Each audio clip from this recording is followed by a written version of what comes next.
Okay, this organization board just worked out like a champ.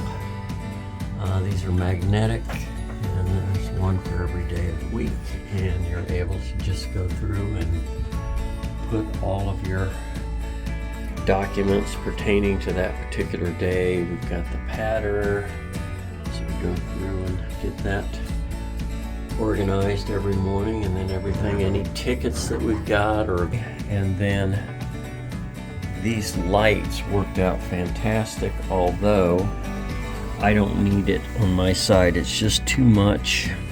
I don't need that much light because I'm just getting up here, and as soon as this is in the middle of the night, of course, as soon as I round the corner, that one kicks on, and it just gives me all the light I need to get up and do whatever I need to do, get a drink of water, and then come back to bed. So these lights have worked out fantastic.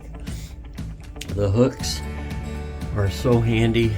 We've got our binoculars and our hats and anything that you want to just be able to quickly grab and go. You can just hang those on the hooks that have worked out really well. The clock has done well, and I love that it has the brightness is perfect. It's not too overwhelming at night, but I can get up and see what time it is, or I can look up and see what time it is.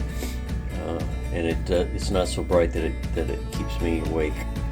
And then this outlet plug, it just uses one of your outlets, but in it you've got 5 outlets and 4 USB, or I guess 2 USB and 2 of the smaller ones, and that's worked out great for being able to. I got the clock plugged in, my charger, our battery chargers, and I still have room for a couple more outlets and another USB there, so that's worked out great.